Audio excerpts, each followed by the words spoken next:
Your kick is loud but not big. Sidechaining fixes that. In this video in under 10 minutes, what it is, why it matters, and how to apply it musically. Let's go. So sidechaining is a way to make one sound go to the back when another sound appears. And this is very important because in music production we want some instruments to take the lead and shine. And in order to do so, we need to make space, because other sounds could occupy the space. Think of it like a conversation. When the kick speaks, the bass listens for a moment. That tiny dip, often just a few decibels, keeps the low end from colliding. So the kick feels bigger and the mix breathes deeper. In short, sidechaining is dynamic prioritization. It gives the important things, often the kick or the vocals, first claim on shared frequencies. So your track sounds cleaner, louder, and more controlled without killing energy. Sidechaining isn't a trick, it's more like you deciding who gets the space and shines in your mix. So let's have a look on some common cases of instruments that occupy the same frequencies, but where it is important to find clarity through sidechaining. So the most common case probably is sidechaining kick and bass. So low end clarity. This is the most prominent case where sidechaining is used, almost always. Every time the kick hits, it competes with the bass in the 40 to 120 Hz region. So a short musical dip on the bass, about 3 to 5 dB of gain reduction, lets the kick feel bigger without turning the bass down permanently. So the aim is punchy transients, no mud, solid headroom. The second most prominent case, sidechaining vocals and pads or leads. So sustained synths blur vocals. Sidechain the pads or leads to the vocals so it can cut through while the harmony stays lush. So the aim, words stay clear and the pads breathe around them. Another important case is kick and delay and reverb sidechaining. So big spaces are great until they smear the groove. So duck your reverb and delay returns with the kicks so the transient lands dry and the tail blooms after the hit. The aim, clean attacks and classy tails.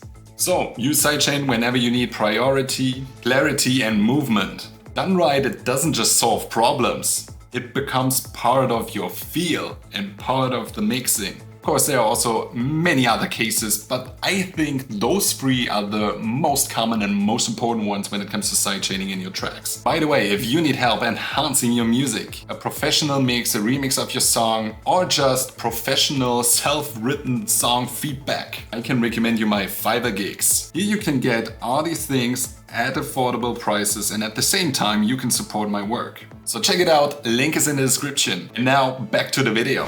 So let's make this practical. 3 reliable ways for sidechaining: compressor, peak control and ducking.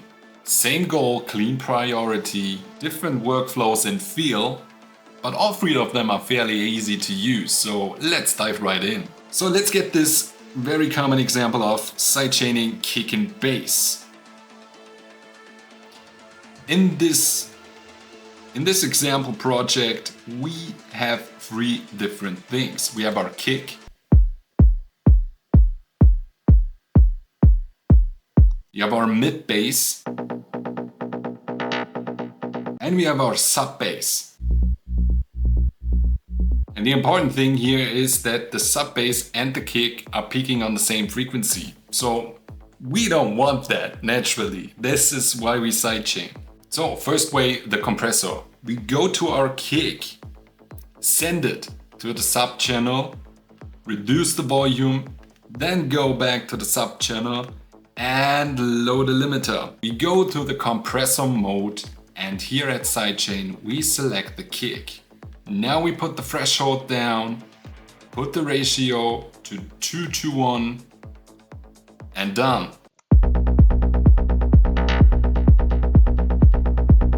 Now you need to use your ears to determine how much we put the threshold down. Right, this is way number 1. Second way is much smoother and actually in this case serves the purpose much better. Peak controlling. So this is also very easily done. What we do is we load a peak controller on our kick channel. The next thing we're gonna do is put an equalizer on our sub bass. Those are the two ingredients we need. But first let's have a look at span again to analyze and see where those two instruments are actually colliding. It's here at around 60 Hertz. We go to the first frequency band in the equalizer on our sub bass, then right click, go to type, select peaking. Now we press the Alt button, use the mouse wheel and turn it down, so we have a very sharp frequency band right here. Now we go to the corresponding frequency, in this case it is 60 Hertz. So now on the right side in the equalizer we make a right click, we go to link to controller and now we link it to the peak controller. It should already appear in this list. We go there, select peak. Mapping formula in this case is inverted, accepted, and now the sidechain is put up. As you can see, every time when the kick hits, this first frequency band in the equalizer moves. And what we want now is of course that it goes down 3 to 5 dB, so that at the corresponding frequency those two instruments don't clash anymore. In order to do so, we go to our peak controller and turn the bass up and then turn the volume however we need it.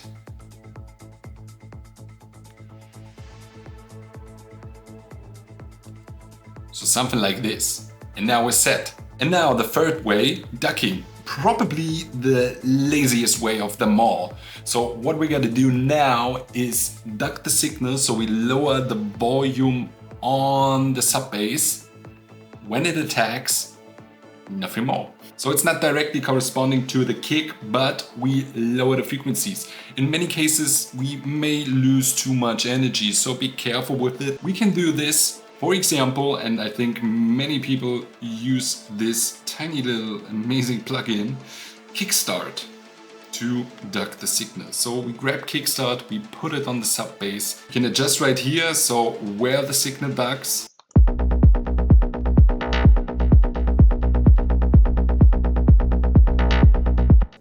And it's nothing more. If you don't have Kickstart, you can use Fruity Love Filter. It does the same thing. So sidechaining is dynamic prioritization. The key signal, usually your kick, like in our examples in this video, or also vocals or a synth, briefly pushes other sounds to the back. That is what sidechaining is all about. You can also use this effect for some pretty cool sound design. So if you want a more pumping sound on a plug or a lead, and I use this a lot in my productions. So with sidechaining, your mix stays clear and musical. And this is all you need to know for now. But if you like this video and want an advanced sidechaining tutorial, because there are so many other more advanced and even cleaner techniques for sidechaining, just let me know in the comments. And also give thumbs up, subscribe to this channel, it's completely for free and helps a lot. And yeah, till then, have an amazing day or night and see you soon.